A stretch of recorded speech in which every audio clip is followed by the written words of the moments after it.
Esta es una explicación alterna de los números 7 y 8, de los apartados 7 y 8 de las primeras páginas del libro de Cicerón. Ya nosotros tenemos en video los números 1 al 6. En el video número 3 está el 6. Estaban también el 7 y el 8, pero parece que se dañaron. Así que del videocassette número 3, nada más tienen que ver el número 6. Y después, si quieren ver, pueden ver esta parte en que se vuelve a explicar el número 7 y el número 8. ¿De qué tratan el número 7 y el número 8 de los deberes de Cicerón? Tratan de la definición de deber y de la división de los deberes.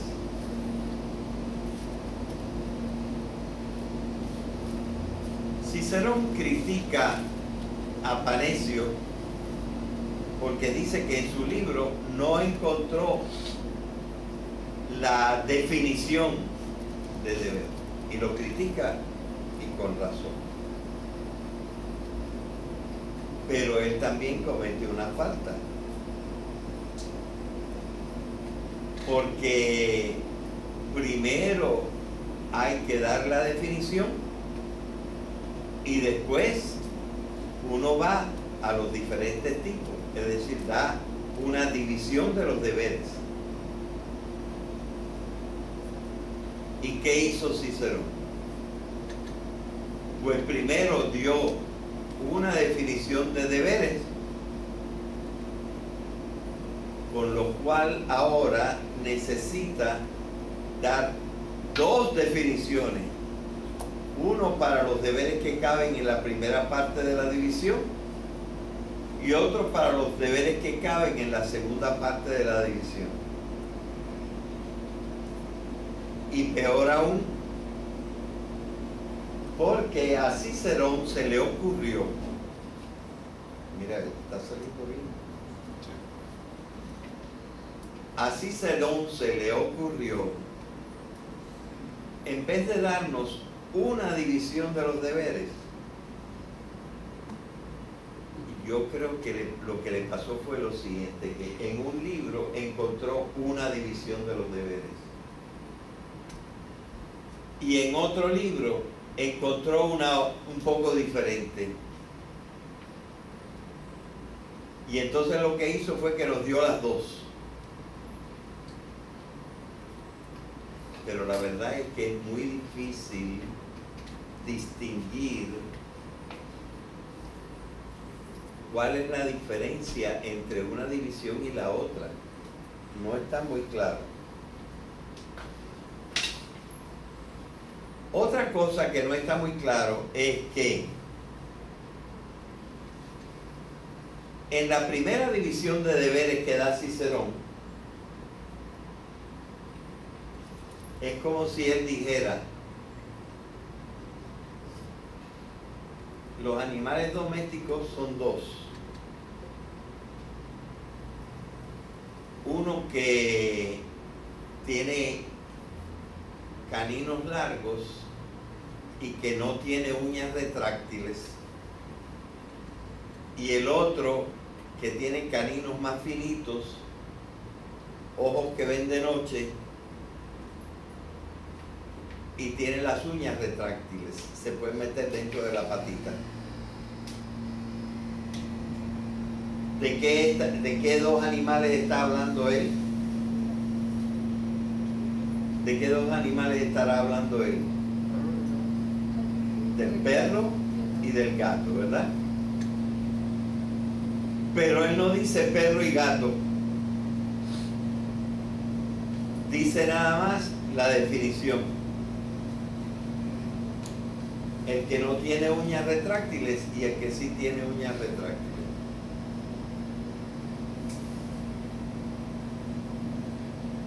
O sea, no da el nombre de las dos partes.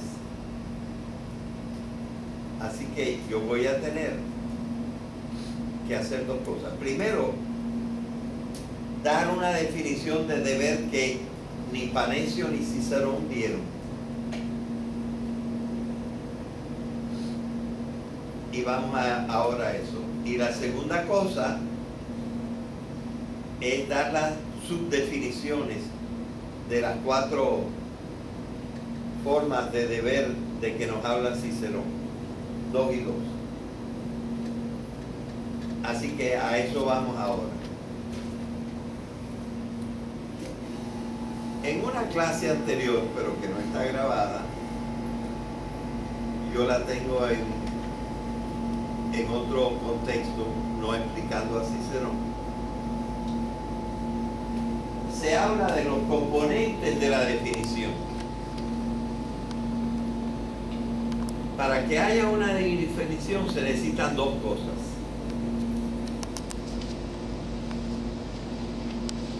La primera cosa que se necesita es lo que se llama el género próximo, que es unas palabritas que digan, que incluyan a todos los que nosotros queremos definir. Pero se colarán otros. De manera que necesitamos otra palabrita para quitar a aquellos que no queremos que entren en la definición. Y esto se llama la diferencia específica.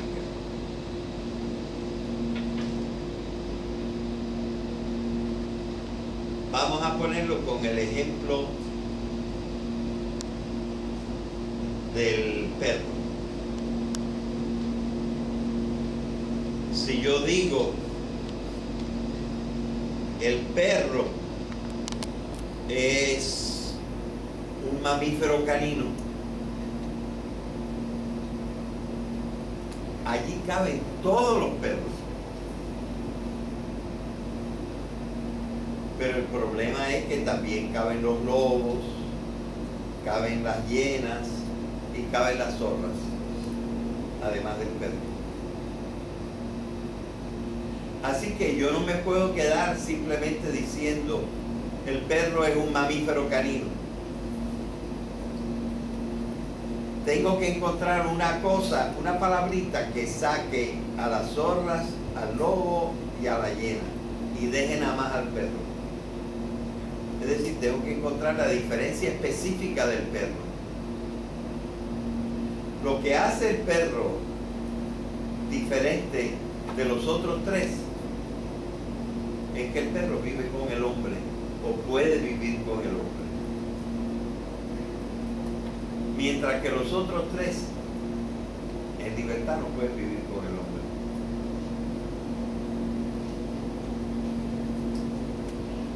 Así que al género próximo, mamífero canino, yo tengo que agregarle la diferencia específica del perro. Canino doméstico, por lo menos en potencia. Puede haber algunos realengos, pero él puede vivir con el hombre. ¿Ven? Así que lo mismo pasa si yo quiero definir al hombre. Lo meto en la caja grande de los animales. Pero ahí está el elefante, está el delfín, está la jirafa, está la cucaracha, el ratón. Demasiado. Así que yo tengo que sacar a todo eso. Y tengo la palabrita para sacar a todos los demás. Es un animal racional. Así que con uno meto a todos los hombres. Con el otro saco a los que no son hombres. Y ya tengo mi definición de hombre. Animal racional. Es así para todas las definiciones, también para la definición de deber. Así que digamos ahora cuál es la definición de deber. Primero, algo para meter a todos los deberes.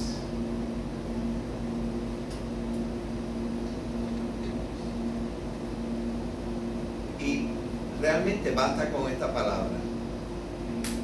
Lo que hay que hacer. El deber es lo que hay que hacer. La conducta obligada. Obligación de cosas que hacer. Acciones. El deber es una cuestión de acciones que tenemos que tomar.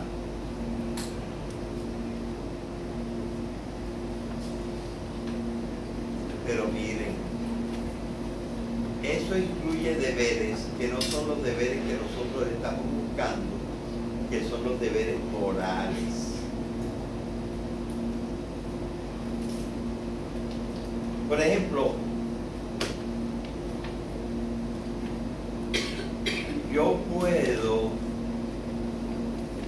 tengo que hacer ciertas cosas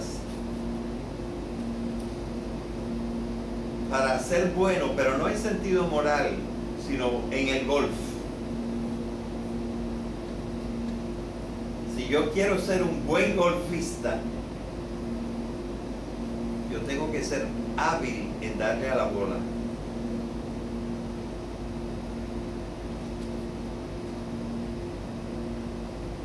Pero ese no es el deber moral. Perdonen que ahora se le vaya a echar a Tiger Woods, el golfista, que hace como 3 o 4 años descubrieron que le fallaba a su mujer y tenía un montón de affairs por aquí y por allá. Él tenía que hacer, él hacía todo lo que tenía que hacer para ser un buen golfista, pero no hacía todo lo que tenía que hacer para ser un buen hombre.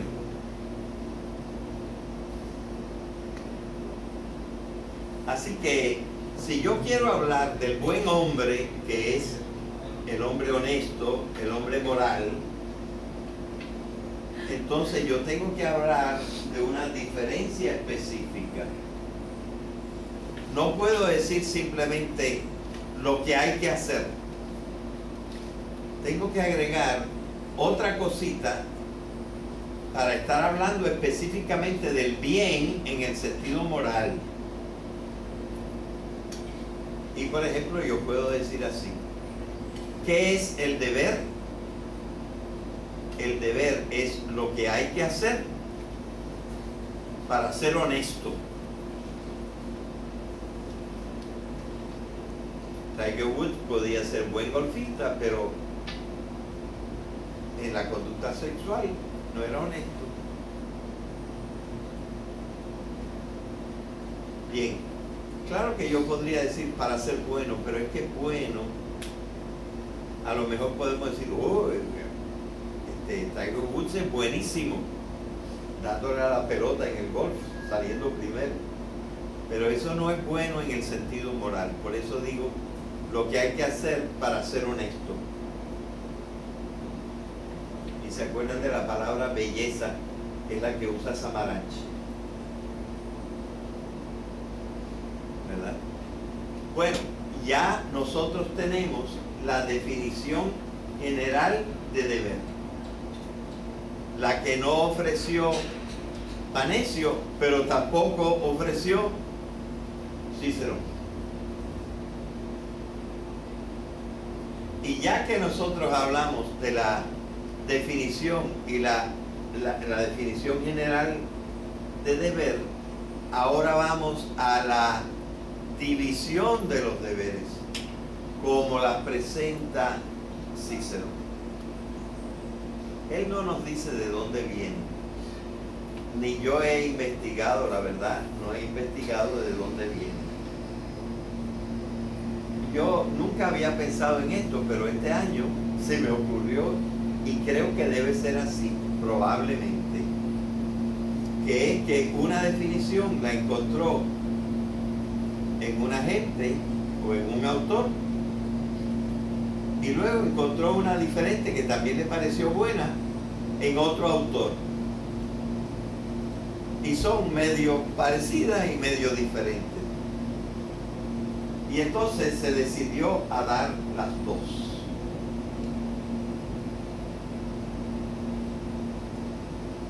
Pero como les dije, en la primera división no le dio un nombre a el deber A y otro nombre al deber de B, sino simplemente dio las definiciones sin decir sus nombres. Así que yo les estoy proveyendo un nombre a esas definiciones, un nombre que me parece que les conviene. Es decir, yo creo que Cicerón debería haber escrito así: hay dos tipos de deberes: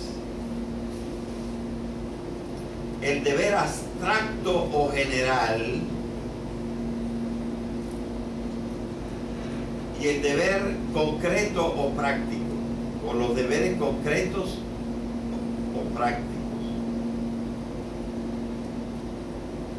Y entonces le agregaríamos lo que él sí dijo, que estas palabritas no se las inventó,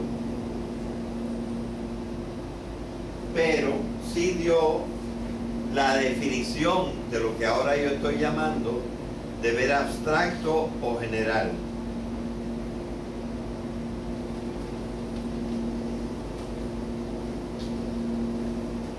Entonces, más o menos, yo le estoy haciendo un poquito más precisa las dos definiciones. Deber en abstracto o en general es el deber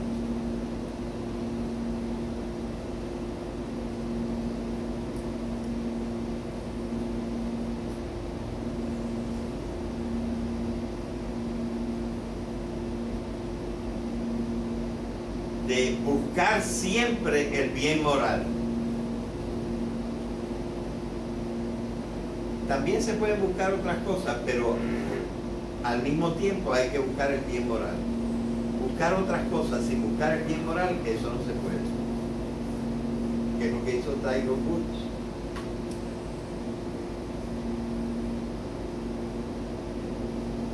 Así que el bien en abstracto, y esto se aplica a todo, ¿verdad? El bien en abstracto es buscar siempre el bien moral, el bien honesto. El que en la paginita donde está el bien es el número 3, el bien honesto, bonum honestum, el bien moral.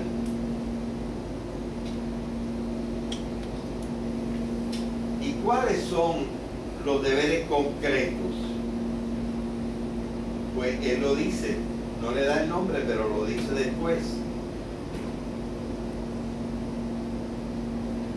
Dice que estos segundos deberes, los concretos, son los que va a estudiar en este libro.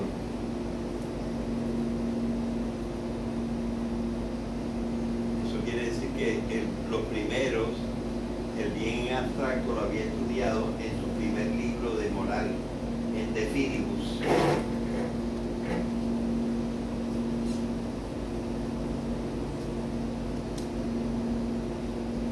Entonces, ¿qué serían estos deberes prácticos? Pues los deberes prácticos son los que uno va tomando durante la vida. Por ejemplo, no todo el mundo tiene el deber de curar, sino los que decidieron ser médicos.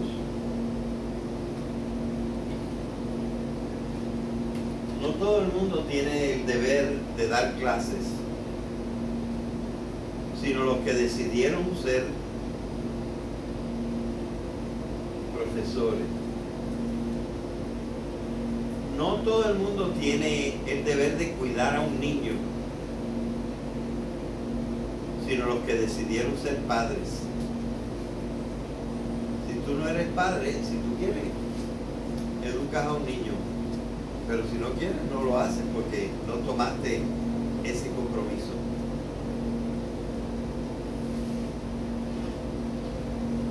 Y lo que, bueno, déjeme primero decir otra cosita. Entonces eso hace que casi nosotros pudiéramos decir que los deberes en general o en abstracto, eso de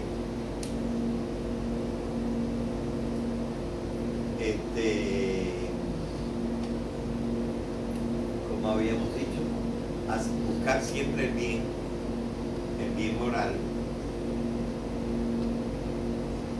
eso depende de nuestra naturaleza humana. Nosotros nacimos y por nacer, nada más por nacer, ya tenemos un deber. Y este deber, que podríamos ya hacer primero, es aceptar la vida.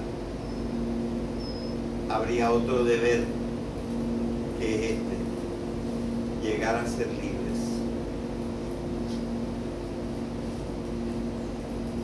El que no llega a ser libre, no llega a ser lo que es, como decía Píndaro. Llega a ser lo que eres. Y cuando nazco no soy libre, pero poco a poco me tengo que hacer libre. Los deberes que están ahí por nuestra naturaleza humana son los que más dependen del deber en general. Porque nací hombre y tengo ya unos deberes. Pero los otros deberes se van combinando y a veces nos complican la vida. Por ejemplo, ustedes son hijos y viven quizá la mayor parte con sus padres. Y los padres no están siempre sanos. Y si no están sanos, ustedes los tienen que ayudar.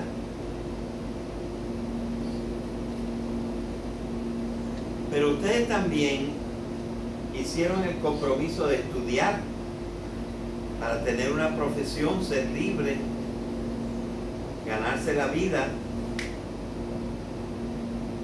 Y entonces tienen que ir a unas clases. Pero puede ser que un deber choque con el otro.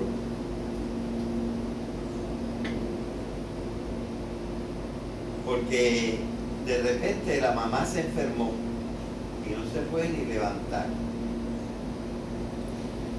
Y entonces uno se pregunta, ¿y ahora qué hago?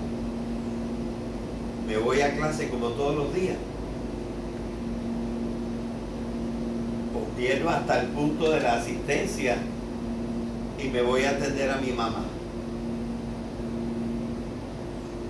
Hay un conflicto,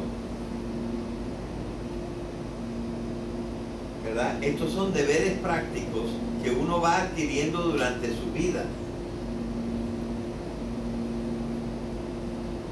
Y estos casos hay que resolverlos. Y no estamos muy seguros cuando lo resolvemos. Pero son los deberes prácticos. Bien. Y esta sería la explicación de la primera división. Deberes abstractos, o deber en abstracto y en general, y deberes concretos y prácticos. Sería la primera división, pero él no le puso los nombres. Dijo cómo eran, pero no le puso los nombres. Ahora, en otro autor probablemente, él encontró dos palabritas con sus definiciones. Y dijo, bueno, lo voy a poner en mi libro también. las palabritas, él las dice en griego. Una es kathórsoma y la otra es kathekon. Pero nos hace el favor de decirnos también el nombre que él inventó para esos en latín. Y kathórsoma, él inventó deber perfecto. Y para kathekon inventó deber mediano. Y esto es lo que me hace que se parezca a la primera división. En el sentido de que kathórsoma quiere decir hacer lo correcto. Y kathekon es hacer lo que puedo hacia el bien, que es probablemente lo mejor que puedo hacer en este momento. Como ir a llevar a mi mamá al hospital, aunque no pueda cumplir perfectamente con el otro deber mío de ir a clase. Así que deber perfecto y deber mediano. Bueno, una cosa que se me iluminó una bombillita y yo no me había dado cuenta es ¿por qué habla en el número 7? ¿Por qué habla de esto? Y lo del deber perfecto y mediano ya es el número 8. ¿Por qué habla de esto? Esto justifica el título Los deberes. El otro día yo les dije, ¿por qué rayo le puso los deberes y no le puso moral? Sería más sencillo. Pero me encontré en un libro algo que me explicó. Parece que el que insistía mucho en los deberes era Panecio, que era el ejemplo que él estaba tomando para construir su libro y que él lo tenía a mano, los 2 tomos del libro de Panecio. Parece que en Panecio la palabra deber, deberes, de lo que habla es del deber mediano, de ese deber en donde hay conflictos y que uno no puede estar seguro y uno tiene que buscar qué es lo que probablemente sería mejor. Y él usa la palabra probable. Y esto hasta nos recuerda que Cicerón estaba en el segundo periodo de la academia, en la segunda academia, donde ellos no estaban tan seguros como en la primera academia. Tenían un poco de influencia escéptica.